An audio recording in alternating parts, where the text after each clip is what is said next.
je suis le chemin, la vérité et la vie, dit le Seigneur. Personne ne va vers le Père sans passer par moi.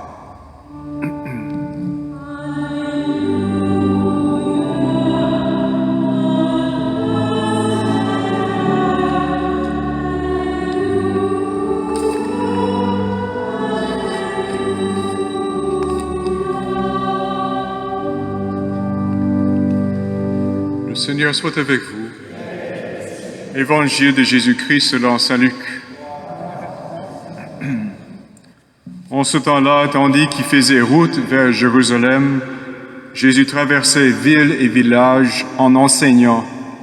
Quelqu'un lui demanda, « Seigneur, n'y a-t-il que peu de gens qui soient sauvés ?»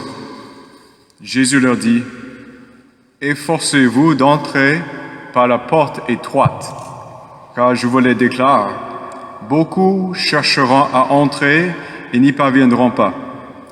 Lorsque le maître de maison se sera levé pour fermer la porte, si vous, du dehors, vous vous mettez à frapper à la porte en disant « Seigneur, ouvre-nous », il vous répondra « Je ne sais pas d'où vous êtes ».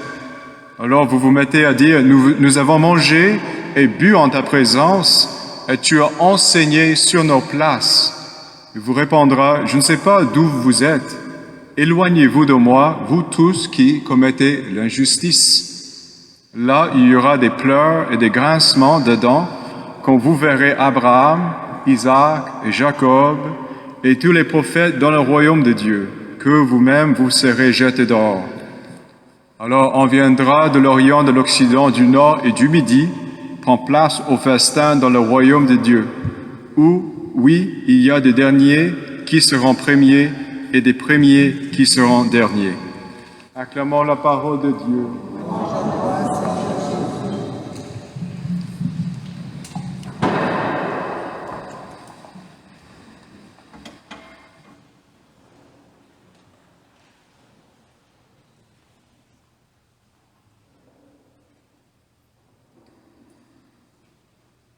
La première lecture nous explique qu'il va arriver un jour dans l'époque du peuple de Dieu où toutes les nations de toutes parts, de toutes langues seront rassemblées ensemble. De toutes les nations, ils ramèneront tous vos frères en offrande au Seigneur. On les portera comme l'offrande qu'apporteront les fils d'Israël dans des vrais vases purs à la maison du Seigneur. Je prendrai même des prêtres et des lévites parmi eux, dit le Seigneur.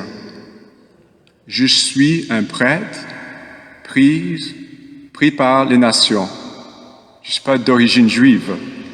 Donc, comme tous les autres, probablement la plupart des prêtres catholiques, ils sont pris de toutes parts, de toutes nations et de toutes langues.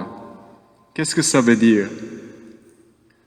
L'Église a une finalité universelle.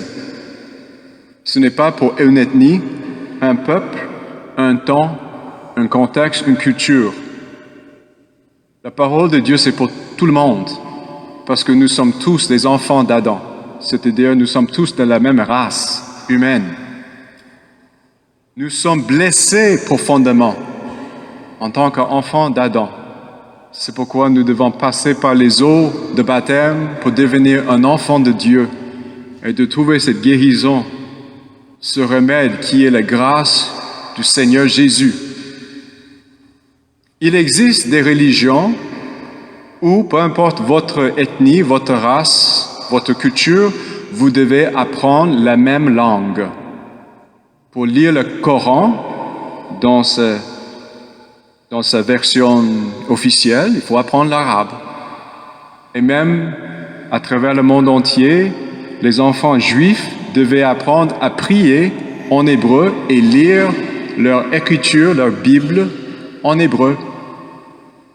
Mais ce n'est pas le cas pour les catholiques. Certes, dans votre enfance, à un moment donné, vous avez tous dû prier en latin, parce que c'était la langue universelle de l'Église. Et étant donné que nous sommes tous de pays différents, pendant des siècles, ils ont trouvé ça une bonne idée de unir la foi et les prières officielles, la liturgie, dans une langue officielle. Mais depuis les années 60, c'est plus le cas. Parce qu'ils ont trouvé ça tellement important que les gens qui participent à la liturgie, à l'Eucharistie, comprennent chaque mot dans leur langue d'origine pour entrer plus profondément dans le sens et le mystère de la parole. Est-ce que c'est une bonne décision? Oui. Si les gens prennent la responsabilité de puiser dans les mystères. Non, ce n'est pas une bonne raison si ça devient banal. Et ça devient quelque chose qu'on peut juste entendre physiquement sans vraiment entrer dans l'intelligence et dans le cœur. Pendant 12 ans, avant d'arriver à Lac Mégantic, j'ai célébré les messes chaque jour en latin. Et dans mes communautés, dans mes paroisses, dans les villes principales, l'église était pas mal remplie des jeunes. Si vous voulez trouver une paroisse où il y a plus de mariages que funérailles, allez dans une église où ils ont la messe en latin. C'est étonnant. Mais ce n'est pas la langue en soi qui attire les gens. C'est parce que dans ces communautés, ils donnent le vrai sens des paroles, ils donnent la vérité sans gêne. Ils donnent la vérité sans gêne. Et donc les jeunes qui sont capables, comme vous et moi, d'accepter la réalité, d'accepter les vérités, ils écoutent, ils disent « D'accord, voici la vérité et merci parce que ça peut me guider dans ma vie. » Arrivons maintenant à l'évangile du Seigneur. Quelqu'un lui a posé la question. C'est une question rabbinique. Parce que les pieux de cette époque de Jésus, ils aimaient connaître des choses un peu superflues. Ils aimaient connaître des détails qui n'étaient pas très importants. Combien de gens se trouvent avec Abraham, avec nos ancêtres dans la foi? N'y a-t-il que peu de gens qui soient sauvés? Mais quelle est la plus importante? Le nombre ou la manière de trouver le salut? Et le Seigneur Jésus y répond, « Efforcez-vous d'entrer par la porte étroite. Car je vous le déclare, beaucoup chercheront à entrer, ils n'y parviendront pas. » Alors, Seigneur Jésus, c'est quoi la porte étroite?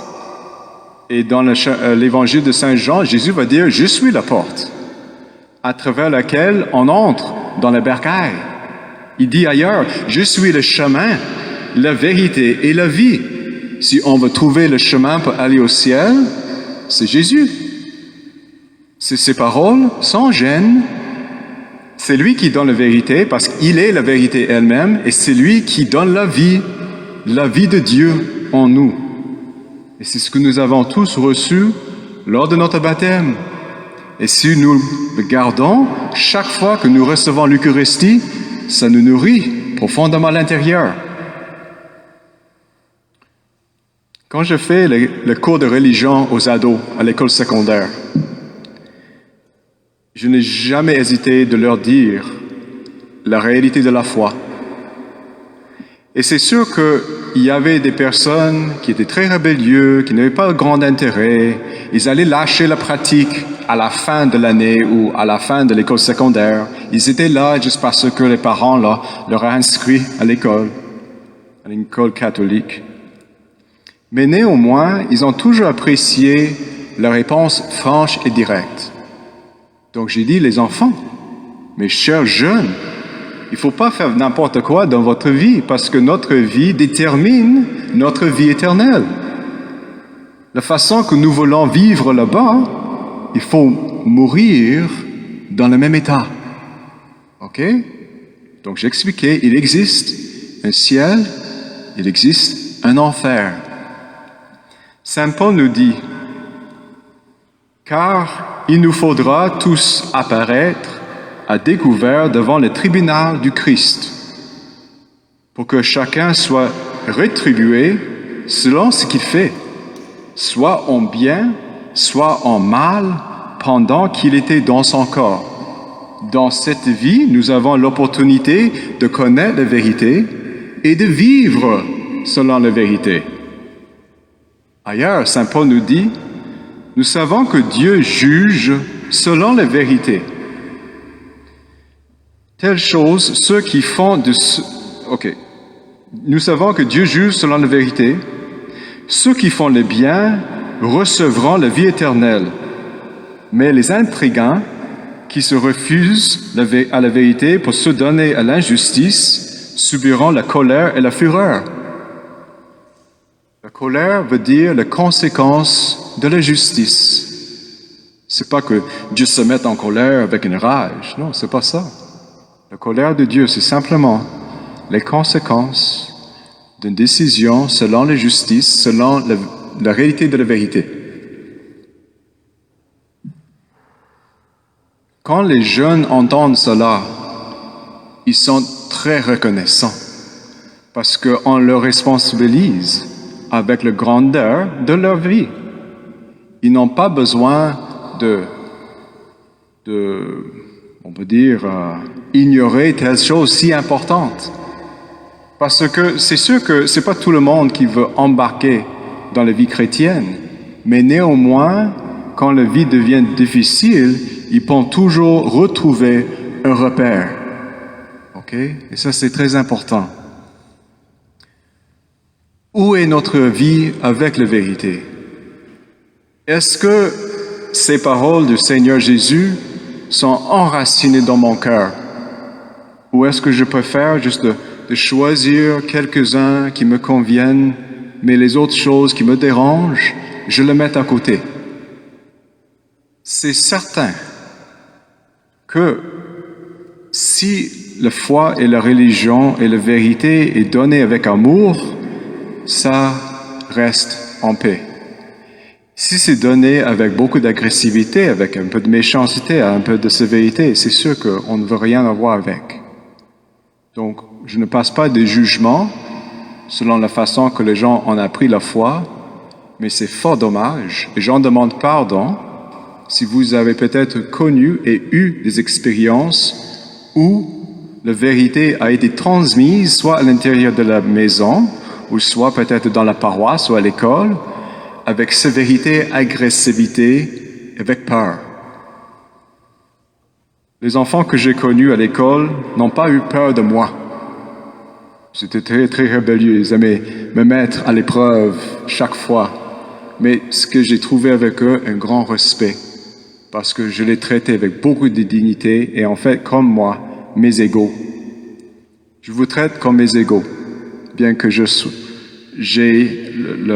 l'office et la mission d'être un prêtre, pasteur, etc., de célébrer l'Eucharistie, mais c'est vous qui sont aussi mes maîtres.